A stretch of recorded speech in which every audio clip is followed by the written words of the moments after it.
নমস্কার, বাংলা বাজারে সবাইকে স্বাগত। আমি অনিকেত চট্টোপাধ্যায়। শুরু করছি আমাদের নিয়মিত অনুষ্ঠান মতামত। আজকে আমাদের শীর্ষক ১৬২ দিন পরে রায়দান, আরজি কর মামলার রায় কোন দিকে।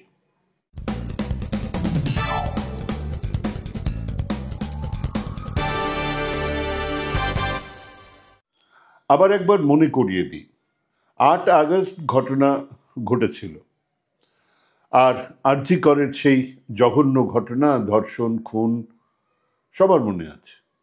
এই মামলার বিচার শুরু হয়েছে ৭ অক্টোবর সিবিআই চার্জশিট দেবার পরে। ৯টা forensic laboratory report, postmortem report, inquest report, ১২৮ জন সাক্ষীর সাক্ষ্যদান, ৯০টা ডকুমেন্টারি এভিডেন্স, ৬৫টা বিভিন্ন রকমের প্রমাণ মানে আর্টিকেল, এইসবকে সামনে রেখে ২৪ পাতার এক চার্জশিটের ভিত্তিতে বিচার শেষ হয়েছে। এবারে শনিবারে তার রায়দান। ১৬২টা দিন মধ্যখানে কেটে গেল। চার্জশিটে এই ক্রাইমের জন্য প্রত্যক্ষভাবে একজন এবং একজনকেই দোষী হিসেবে হাজির করেছে সিবিআই।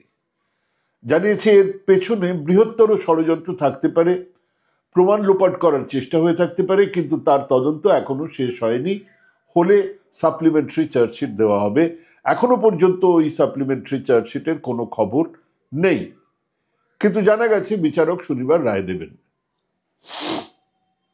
সিবিআই কোন কোন কারণে অভিযুক্ত সঞ্জয় রায়কে এই ধর্ষণ আর খুনের জন্য দায়ী করেছেন, আসুন আরেকবার সেগুলো দেখে নেওয়া যাক। আগে বলেছিলাম, তবু আরেকবার দেখে নেওয়া যাক। এক, সঞ্জয় রায়ের সিসিটিভি ফুটেজ যা দেখাচ্ছে সে আরজি কর হাসপাতালের এমার্জেন্সি বিল্ডিং এর ৩ তলাতে ৮ এবং ৯ আগস্ট এর মধ্যখানে ওই সিসিটিভি ফুটেজগুলো দেখা গেছে, পাওয়া গেছে। সে সেখানে গিয়েছিল। কারা এই সিসিটিভি ফুটেজ জোগাড় করেছিল? কলকাতা পুলিশ। ২, মোবাইল ফোনের টাওয়ার জানাচ্ছে যে সঞ্জয় রায় সেদিন রাতে ওই আরজি কর হাসপাতাল চত্বরেই ছিল। ৩, ধর্ষিতা মৃতার দেহে যে অন্য ডিএনএর অস্তিত্ব ছিল তা সঞ্জয় রায়ের। ৪, ধর্ষিতা মৃতার রক্ত মাখানো সঞ্জয় রায়ের জিন্সের প্যান্ট এবং জুতো, যা কলকাতা পুলিশ ১২ই আগস্ট ওই সঞ্জয় রায়ের ব্যারাক থেকেই, যেখানে সে থাকতো, পুলিশ ব্যারাক থেকে উদ্ধার করেছিল। ৫, শর্ট হেয়ার বা পিউবিক হেয়ার যা ঘটনাস্থলে পাওয়া গেছে তা ওই সঞ্জয় রায়ের। ৬, ব্লুটুথ ইয়ারফোন যা নাকি সঞ্জয় রায়ের মোবাইলের সঙ্গে অটোমেটিক্যালি পেয়ার হচ্ছিল, তা পড়েছিল ওই ঘটনাস্থলে।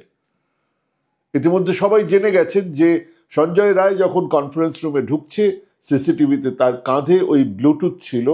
বার হবার সময় ওটা আর দেখা যায়নি। ৭, সঞ্জয় রায়ের গ্রেপ্তারির পরেই যে মেডিকেল এক্সামিনেশন হয় তাতে তার গায়ে বেশ কিছু আঁচড়ের দাগ পাওয়া যায়, অন্তত ৫খানা, যা ২৪ থেকে ৪৮ ঘন্টা আগের, অর্থাৎ ওই ঘটনার সময়ের। ৮, যে ক্ষতগুলো অভিযুক্তর গায়ে পাওয়া গেছে তা চার্জশিট অনুযায়ী খুব ধারালো কিছুর আঘাত নয়, মানে ওই আঘাত ওই মেয়েটি নিজেকে বাঁচানোর জন্য করেছিল সেটা বলা হচ্ছে। ৯, মেডিকেল টেস্ট বলছে সঞ্জয় রায় যৌনতা সম্পর্কিত কাজে, অর্থাৎ যৌন মিলনে সম্পূর্ণভাবে সক্ষম। ১০, central forensic laboratory of Kolkata মৃতার অন্তর্বাসে যে ছেঁড়া অবস্থা পেয়েছে তা ধর্ষণের সময় শারীরিক বলপ্রয়োগের সময় হয়ে থাকতে বলে মনে করা হচ্ছে। ১১, ওই সিএফএসএল জানাচ্ছে যে মৃতার ছেঁড়া কুর্তিও একই রকমের বলপ্রয়োগের ইঙ্গিত দেয়।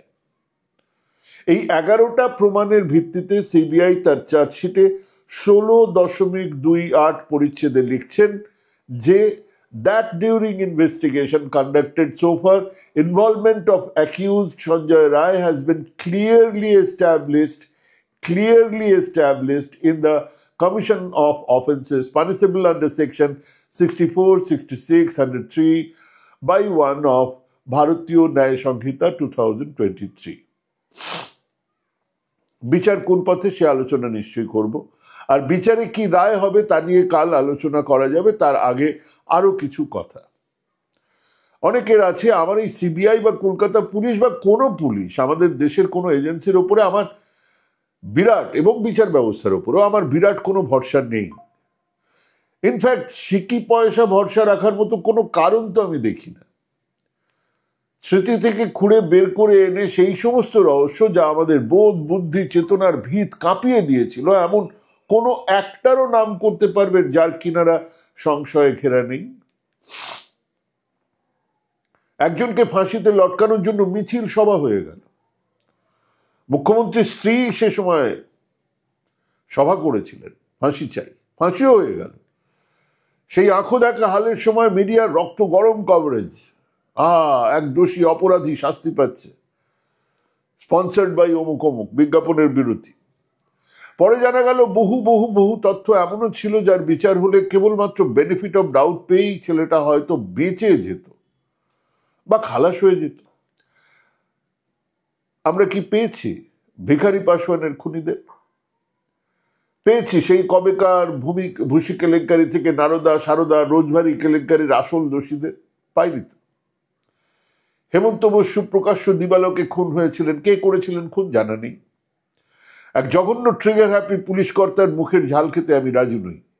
জানি না সরোজ দত্ত কিভাবে নিজের জায়গা থেকে, ইতিহাস থেকে গায়েব হয়ে গেল।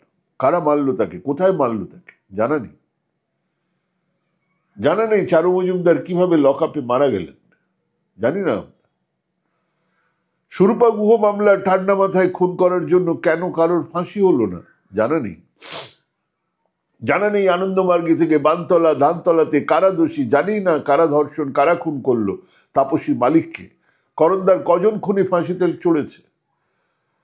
হরিহরপাড়ার সেই লাশের সারি কজন শাস্তি পেয়েছেন? কেবল ভোট দেওয়ার জন্য হাত কেটে নেওয়া হয়েছিল, কারা দোষী জানা নেই। কাজেই পুলিশ সিবিআই বিচার ব্যবস্থা নিয়ে আমার তেমন কোনো ভরসা নেই। তাহলে এই আরজিকর খুন ধর্ষণের এই মামলার এই আন্দোলনের শেষ কথায় বলতে আমি কিন্তু আলোচনাটা ওই কেবলমাত্র এই আদালতের বিচারের মধ্যে রাখতে রাজি নই। আদালতের বিচার, আদালতের রায় হবে, আদালতের বিচার হবে।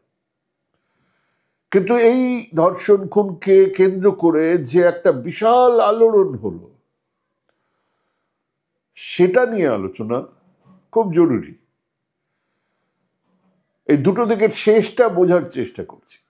প্রথমটা হলো এক আন্দোলন, তার সামাজিক প্রভাব শেষমেশ কতটা গভীর হলো, কতটা কোথায় গিয়ে পৌঁছলো, কোথায় তার ব্যাপ্তি, কতটা তার ব্যাপ্তি।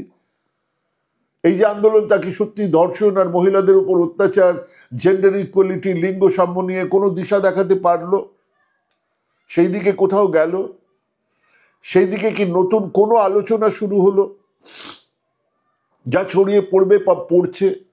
আর অন্যটা হলো একজন পলিটিক্যাল কমেন্টেটর হিসেবে যে কোনো জনবিক্ষোভ, যে কোনো আন্দোলনের একটা জায়গাতে এসে তো আমাদের হিসেব করতেই হয় in terms of electoral politics. নির্বাচনী রাজনীতির ক্ষেত্রে এই ঘটনায় এই আন্দোলনের প্রভাব কি হলো? এত বড় আন্দোলন, রাস্তা কাঁপছে, রাস্তা বন্ধ হয়ে গেছে, সারা কলকাতা স্তব্ধ। সেটা বুঝতে হবে প্রভাব কতখানি। আসুন প্রথমে এই আন্দোলনের সামাজিক প্রভাব নিয়ে কটা কথা বলে নিই। এই আন্দোলনের কেবল সূত্রপাতই নয়, এই আন্দোলনের ফর্ম থেকে শুরু করে কন্টেন্ট সবটাই মূলত নাগরিক। রিক্লেইম দ্য নাইট ভীষণভাবে শহরে বড় জোর শহরতলির ব্যাপার ছিল। কেন? ধরুন রাত দখল, শহরে এসে মহিলাদের কাছে রাত এক অন্য মানে নিয়ে হাজির হয়েছে। সেখানে রাত এক অজানা আতঙ্কে ভোগে। গ্রাম বাংলায় রাত আলাদা। এখনো গ্রাম বাংলার মেয়েরা কমসম করে দিন 20 বছরে এমনিই রাত দখল করে বসে থাকেন বিভিন্ন ব্রত আর অনুষ্ঠানের কারণে। মাঝরাত্রির থেকে উঠে বিয়ের প্রস্তুতি চলে, গায়ে হলুদের প্রস্তুতি চলে, এবং তাতে গ্রাম শুদ্ধ জেগে ওঠে। এখনো গ্রাম বাংলার রাত গা ছমছমে নয়, আতঙ্কের নয়, রাত দখল হয়ে যায়নি তাদের। কাজেই নতুন করে পুনর্দখলের দাগ, রিক্লেম দ্য নাইট, তাদের কাছে খুব উদ্ভট শোনায়। দ্বিতীয়টা হলো লিঙ্গ সাম্যের বিষয়, সেখানে আবার উল্টো। এ সম্পর্কে ন্যূনতম ধারণা এখনো নেই। গাঁ গ্রামের মহিলারা লিঙ্গ সাম্য তো দূরে থাক, পুরুষ শাসনের বিরুদ্ধে সরব হবার জন্য যেটুকু ভয় কাটিয়ে কথা বলতে হয় তাও তারা জোগাড় করে উঠতে পারেননি।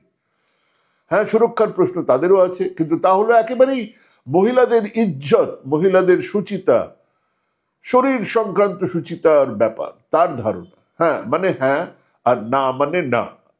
আমরা শহরে এই আন্দোলন দেখছি, হ্যাঁ মানে হ্যাঁ, না মানে না। ব্যাখ্যা করে দেখুন না গ্রামে গিয়ে, আপনি হাসির খোরাক হবেন। হ্যাঁ, অবস্থাটা এখনো তাই। এবং এরকম একটা অবস্থায় এই রাত দখলের আন্দোলন, তাতে পরিচিত মুখেদের পার্টিসিপেশন, সেসব খবরের রিল তৈরি হওয়া, টিভিতে বা ইন্টারনেটে ছড়িয়ে পড়ার ফলে কোথাও একটু হলেও তো এই সামাজিক আন্দোলনের পরিধিটা বাড়লো। কোথাও ওই মহিলারা কথাগুলো শুনে একবার তো ভাববেন কথাগুলোর মানে কি। আচ্ছা, এরকমও বলা যায়, অবাক হয়েই ভাববেন। আমি আমার ঘরের লোকটাকে না বলবো, সে শুনবে। হ্যাঁ, বৃত্তের বাইরে এসে এই খবর পৌঁছেছে। কনভিন্সড হয়েছেন, বুঝে ফেলেছেন বলবো না, পৌঁছেছে। রাত দখল বলুন, মহিলা নির্যাতন বলুন, নারী সুরক্ষার কথা বলুন, কোথায় একটা চর্চা ছড়িয়ে পড়লো, তার একটা সুদূর প্রসারী প্রভাব পড়বে বই কি। নারীকে আপন ভাগ্য জয় করিবার কেন নাহি দিবে অধিকার হে বিধাতা, এই প্রশ্ন যে বৃত্তে আটকে ছিল, সেই বৃত্তটাই আন্দোলনের ফলে আরো বেড়ে গেল। এটা তো ঘটনা। তার কারণ আমাদের সমাজে এই জেন্ডার ইকুয়ালিটি, লিঙ্গ সাম্য নিয়ে যেসব কথাবার্তা সাধারণ সময়ে বলা হয়, তা হলো ছজন সহমত লোকেদের নিজেদের মধ্যে পিঠচুলকোনো, কে কত গভীরভাবে সেই জেন্ডার ইকুয়ালিটির তত্ত্ব এবং সেই তত্ত্ব নিয়ে বিদেশের কারি কারি লেখক লেখিকাদের বই বুঝেছে, লিখেছে, তাই নিয়ে আলোচনা।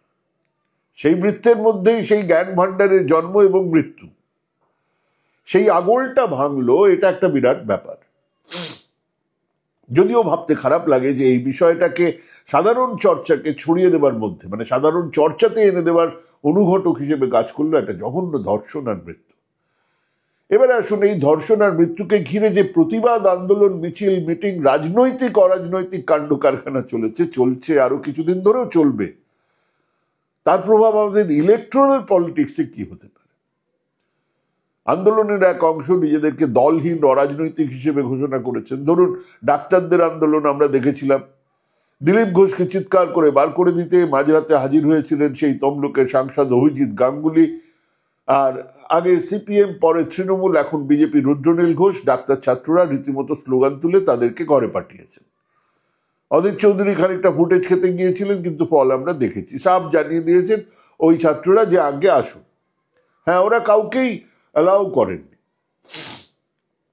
কাজেই ওই জুনিয়র ডাক্তারদের আন্দোলন থেকে সরাসরি ফায়দা তোলার মতো রাজনৈতিক দল কিন্তু নেই।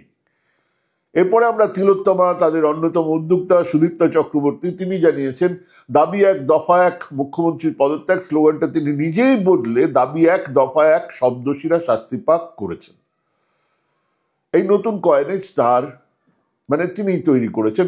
মানে এখানেও দেখছি ওরা এক দলহীন আন্দোলনের কথা বলছেন, অরাজনৈতিক আন্দোলনের কথা বলছেন। আন্দোলনের কয়েকজন তো নতুন দলের কথাও ভেবেছেন, তারা একটা মঞ্চও করেছেন, জানিয়ে দিয়েছেন কারোর পদত্যাগ তারা চাইবেন না।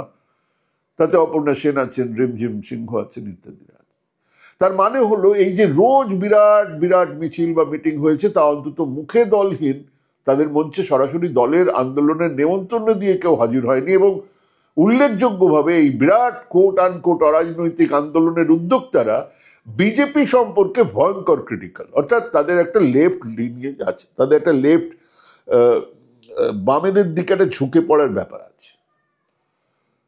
এই আন্দোলন বিজেপি, সিপিএম, কংগ্রেসের ভূমিকা ঠিক কি ছিল? কংগ্রেসের কুষ্টিতে রয়েছে গোষ্ঠীদ্বন্দ্ব, কাজে আন্দোলনে থাকবে না তা তো হয় না। তাদের এক গোষ্ঠী মিছিল বার করেছিল, তাদের স্লোগান সেটিং ছেড়ে বিচার দাও, নইলে সিবিআই ফিরে যাও। মানে খুব সোজা, বল এখন সিবিআই এর কোর্টে, তাদের বিচার করতে হবে, তদন্ত করতে হবে। মিছিলে ছিলেন প্রদীপ ভট্টাচার্য, আব্দুল মান্নান ইত্যাদিরা। অন্যদিকে হাড়ের দগদগে ঘা নিয়ে অধীর চৌধুরীর বিশ্বাস সিবিআই বিচার দেবে। জাতীয় স্তরে মণিপুর থেকে হাতরাসে দেয়নি তো কি হয়েছে, বাংলাতে দেবে, অধীর চৌধুরী বলে কথা, উনি বিশ্বাস করেন। আর কংগ্রেসের রাজনৈতিক স্ট্যান্ড তো শেষমেশ বাংলার নয়, মালদা আর মুর্শিদাবাদের এখনো এই জনকলরোল সেখানে সেভাবে পৌঁছয়নি। কাজেই কংগ্রেসের কথা বাদ দেওয়া যায়। হ্যাঁ, বামেরা মাঠে, তারা সুযোগ তো পেয়েছেন, কিন্তু সেই লড়াইটা কোথায়? কেমন যেন মেপে মেপে পা ফেলছেন। ছক ভাঙা আন্দোলন নয়, বরং ওনাদের আস্থা আর ভরসা সিভিল সোসাইটির যে আন্দোলন গড়ে উঠেছে তার উপরে। তারা জল মাপছেন। মানে সিভিল সোসাইটির আন্দোলন যদি বেড়ে যায়, ওনারা পেছনে পেছনে গিয়ে খানিকটা পেতে পারেন, খানিকটা ছাপ ফেলতে পারেন, কিন্তু নিজেরা এগোচ্ছেন না। তাদের কর্মীদের সঙ্গে কথা বলে দেখেছি, তারা প্রায় আফসোস, প্রত্যেকের আফসোস যে এই ঘটনা যদি বামফ্রন্টের সময় হতো তাহলে মমতা বন্দ্যোপাধ্যায় যা করতেন কেন আমরা সেটা করতে পারছি না। আর ক্লুলেস আমাদের বিজেপির নেতারা। প্রথমত বিজেপিতে মহিলা নির্যাতন নিয়ে কে কথা বলবেন? রুদ্রনীল ঘোষ, দিলীপ ঘোষ, অভিজিৎ গঙ্গোপাধ্যায়, শুভেন্দু, এরা বিষয়টাকে স্বতঃস্ফূর্ততার উপরে ছেড়ে নবান্ন দখলের কথা ভেবেছিল, অন্তত শুভেন্দু ভেবেছিলেন। বাংলাদেশের কায়দায় আটারলি ফেল করেছেন, ডাহা গাড্ডা। না মানুষ ওই নবান্ন অভিযানে সাড়া দিয়েছেন, না মানুষ বন্ধে সামিল হয়েছেন। লাগাতার ধর্নাতে বসেছিলেন সুকান্ত মজুমদার, তার কোনো ছবি ছাপাও ছাপেনি সংবাদ মাধ্যমে, এতটাই জৌলুসীন সভা সেই সভা ছিল। আর বিজেপির কাঁধে নারী নির্যাতনের এত বিশাল দায় আছে যে কথা উঠলেই হাতরাস, উন্নাও, কাঠুয়া, বাবা রাম রহিম থেকে আসারাম বাপুর পরে মণিপুর এসে যাচ্ছে। সব মিলিয়ে এই আন্দোলনে বিজেপি কোথায়? মাইক্রোস্কোপিক প্রেজেন্সও নেই, এবং তৃণমূল ফ্রিজ মোডে চলে গেছিল। পারসেপশন ব্যাটল, ধারণা তৈরির লড়াইয়ে কিছু কাজ করছিল কয়েকজন, ওই কুণাল ঘোষ ইত্যাদি। হ্যাঁ, ভুল হয়েছে গোছের কিছু কথাবার্তার সঙ্গে সঙ্গে অপরাজিতা বিল, ধর্ষণের শাস্তি, ফাঁসি, তাড়াতাড়ি বিচার ইত্যাদির দাবি, আর তার সঙ্গে চুপ করে বসে থাকা। সময় তো কত ব্যথাই সারিয়ে দেয়, এই থিওরি মেনে দুপা পিছিয়ে সময় বুঝে এক পা আগে নিয়ে যাওয়ার স্ট্র্যাটেজি নিয়েছিল তারা। এটা দৃশ্যতই দলকে একটা ব্যাকফুটে ঠেলে দিয়েছিল, তা নিয়ে কোনো সন্দেহ নেই। কিন্তু সবুরে মেওয়া ফলেছে। মমতা শেষ রাতে ওস্তাদের মার কাকে বলে দেখিয়ে দিয়েছেন। জুনিয়র ডাক্তারদের সংগঠনের সঙ্গে তিনি যখন বৈঠকে বসলেন শেষবার, তখন মনে হচ্ছিল বিড়াল যেমন ইঁদুরকে নিয়ে খেলে, উনি সেরকম খেলছিলেন ওই বিপ্লবী doctor Nanda, doctor Mahato, doctor হালদারদের সঙ্গে। কাগজ তুলে দেখিয়ে দিলেন, এই যে আপনাদের অনৈতিক কাজ, কর্মবিরতির সঙ্গে সঙ্গে স্বাস্থ্যসাথীর টাকা নিয়েছেন। একটা কথাও বললেন না বিপ্লবীরা, বললেন না এটাও যে আচ্ছা ঠিক আছে, হ্যাঁ ম্যাডাম দিন, কাগজটা দিন, আমরা কালকেই এই লোকগুলোকে আমাদের সংগঠন থেকে বের করে দেবো। বলা সম্ভব ছিল না তাদের পক্ষে। এবার যে কোনো গণ আন্দোলনের হিসেব নিকেশ তো সংসদীয় রাজনীতিতে, নির্বাচনে তার প্রভাব দিয়েই মাপা হয়, সব ক্ষেত্রেই হয়। কৃষকরা আন্দোলন করেছিল, তার নির্বাচনী প্রভাব নিয়ে আমরা কথা বলেছি। মণিপুরে জাতিদাঙ্গা, গণধর্ষণ চলছিল, আমরা তার নির্বাচনের প্রভাব নিয়ে কথা বলেছি। কাজেই স্বাভাবিকভাবে এই যে আরজিকর ধর্ষণ, খুন, আর পাশাপাশি সমান্তরাল এক দুর্নীতির বিরুদ্ধে যে গণ আন্দোলন গড়ে উঠেছিল, চলছিল, তার প্রভাব নির্বাচনে কি হবে তা নিয়েও তো আলোচনা করা দরকার। অনেকেরই হঠাৎ করে বাম জামানার শেষে সিঙ্গুর, নন্দীগ্রাম আন্দোলন ইত্যাদির কথা মনে পড়ে গেছিল। অনেকের মনে পড়েছিল খাদ্য আন্দোলনের কথা। এক সাংবাদিক আমাকে বলেছিলেন, বুঝতে পারছো না, এটা খাদ্য আন্দোলনের চেয়েও বড় আন্দোলন হচ্ছে। তিনি এখন চুপ করে গেছেন, ওসব কথা আর বলছেন না। শিক্ষকদের আন্দোলনের কথা মনে পড়েছিল, ট্রাম ভাড়া বৃদ্ধির বিরুদ্ধে আন্দোলনের কথা মনে পড়েছিল, মিছিল নগরী হয়ে ওঠার সেই দিনগুলোর কথা মনে পড়েছিল। কিন্তু একটা বেসিক ফারাক হলো, সেসব আন্দোলনের নেতৃত্বে ছিল একটা আগুন খেকো রাজনৈতিক দল। তাদের কর্মীরা রাস্তা কাঁপাচ্ছে। 60-70-এর দশকে ছিল কমিউনিস্ট পার্টি, সিঙ্গুর, নন্দীগ্রামের সময় ছিল তৃণমূল দল, তাদের পাশে এসে দাঁড়িয়েছিল সিভিল সোসাইটির মানুষজন, বুদ্ধিজীবীরা। 60-এর দশকে কমিউনিস্ট পার্টির আন্দোলনের পাশে বাম বুদ্ধিজীবীরা, ইনফ্যাক্ট বুদ্ধিজীবী বললেই তখন বাম বুদ্ধিজীবী বোঝাত। কিন্তু আজ পুরোটাই ধাঁধা। সব থেকে বড় মিছিল সমাবেশে যে গ্রুপ, গোষ্ঠী বা এখনই গড়ে ওঠা সংগঠন থেকে হচ্ছে, তাদের সবকটা প্রবলভাবে বিজেপি বিরোধী, সামাজিকভাবে প্রগতিশীল অংশের, কিন্তু সরাসরি বাম রাজনৈতিক দলের পাশেও দাঁড়াতে নারাজ। বিজেপির বুদ্ধিজীবী হলেন নারী নির্যাতনের দায়ে অভিযুক্ত রুদ্রনীল ঘোষ এবং পাপিয়া অধিকারী, যার ফলে ইলেকট্রাল পলিটিক্সে সরাসরি এর কোনো প্রভাব পড়বে না, পড়ছেও না। সরাসরি নাই বা পড়লো, এত মানুষ বের হলেন ঘর থেকে, প্রতিবাদ তো শেষমেশ জানাচ্ছেন রাজ্য সরকারের বিরুদ্ধে, পুলিশের বিরুদ্ধে। তাদের তো ভোট আছে, হ্যাঁ আছে। কিছুদিন আগেও যারা বামেদের ভোট দিতেন তারা বসে গিয়েছিলেন, উপায় না দেখে বিজেপির পদ্ধতি ছাপ দিয়েছিলেন। তারা বা তাদের এক অংশ বামমুখ হচ্ছেন কিছুটা। নির্বাচনে তার প্রভাব পড়বে, শহরতলিতে বামেদের কিছু ভোট বাড়বে পারে। বিজেপির ইলেকট্রাল গেইন, উপনির্বাচনে তো বিজেপির জেতা আসনও হারিয়েছে, যে 6টা উপনির্বাচন হয়ে গেল, আর বামেরা জামানত হারালো প্রত্যেকটা আসন। উল্টো দিকে তৃণমূলের মধ্যে একটা কোর্স কারেকশন তাদেরকে আরো সুসংহত করে তোলার দিকে নিয়ে যাচ্ছে। তার মানে আগামী দিনেও সব মিলিয়ে নির্বাচনী অঙ্কে খুব বিরাট উথাল পুথাল হওয়ার কোনো চান্স নেই। এমনকি এই মুহূর্তে বিধানসভা নির্বাচন হলেও অনায়াসে জিতে যাবে তৃণমূল দল। ওই TINA factor, there is no alternative. এই বাংলায় বিজেপি আজ যেখানে দাঁড়িয়ে আছে, যে সংখ্যা তাদের আছে তার চেয়ে অনেকটাই কমবে। আজ বলছি লিখে নিন, 2026-এর নির্বাচনে বিজেপির পক্ষে 50 পার করা অসম্ভব হয়ে দাঁড়ায়। এই আন্দোলন সামাজিক ক্ষেত্রে মনে রাখার মতো এক আন্দোলন হয়ে থাকবে। তৃণমূলের হাজার দুর্বলতার পরেও অপরাজিতা বিল সত্যিই ইতিহাস হয়ে থাকবে যদি তা পাস হয়ে যায়, যদি তা লাগু হয়ে যায়। কিন্তু সবচেয়ে যেটা বেশি উল্লেখযোগ্য সেটা হলো জেন্ডার ইকুয়ালিটি নিয়ে চর্চার পরিসরটা বেড়ে গেল, মহিলাদের ওপর নির্যাতন নিয়ে কথা বলার সাহসটা বেড়ে গেল। আগামী দিনে ফাঁসি নয়, একজন নির্যাতনকারীর চোখের সামনেই ভাসবে এই উত্তাল শহর, এই রাজপথ। অসংখ্য মানুষের দৃপ্ত পদচারণা, সেটা একটা প্রাপ্তি বটে। এবার আসি বিচার কোন পথে, অর্থাৎ আগামীকাল রায় হবে, একদম বিচারের রায় আসবে, সেটা কোন পথে মানুষজন ভাবছেন। আমার আইনজীবী বন্ধুদের সঙ্গে কথা বলে দু ধরনের রায় পেয়েছি, দুটোই আপনাদের সামনে রাখছি। এক, ছেলেটি নিশ্চিতভাবেই এই ধর্ষণ আর খুনের একমাত্র অভিযুক্ত হিসেবে দোষী সাব্যস্ত হবে, কারণ চার্জশিটে যা যা আছে তার থেকে ওই সঞ্জয় রায় যে দোষী তা প্রমাণ করার জন্য যথেষ্ট। সে এই দোষ এড়িয়ে যেতে পারবে না, শাস্তি তো তার পরের ব্যাপার। দোষী ঘোষণা হবে, তারপরে তার শাস্তি দেওয়া হবে। দুই, বৃহত্তর ষড়যন্ত্র আর প্রমাণ লোপাটের উল্লেখ যেহেতু তদন্তকারী সংস্থা নিজে থেকে করেছে, তার ফলে এই মামলার রায়দান আপাতত স্থগিত থাকতে পারে। জাজ বলতে পারেন যে এটা আপাতত স্থগিত রইল। সেক্ষেত্রে এই মামলা যে আরো বহুদিন চলবে এবং সঞ্জয় রায়ের পক্ষের যুক্তি যে ক্রমশ আরো শক্তপোক্ত হবে তা নিশ্চিত। তবে ইদানিং কালের মধ্যে এরকম তদন্তের এমন চেহারা দেখা যায়নি যেখানে একজন দোষীকে নির্দিষ্টভাবে চিহ্নিত করার পরে, তার বিরুদ্ধে সমস্ত প্রমাণ ইত্যাদি হাজির করার পরেও বৃহত্তর ষড়যন্ত্র আর তথ্য প্রমাণ লোপাটের কথা একসঙ্গেই বলা হয়েছে। সেদিক থেকে সিবিআইয়ের এই তদন্ত আর চার্জশিট বেশ অভিনব, তা নিয়ে কোনো সন্দেহ নেই।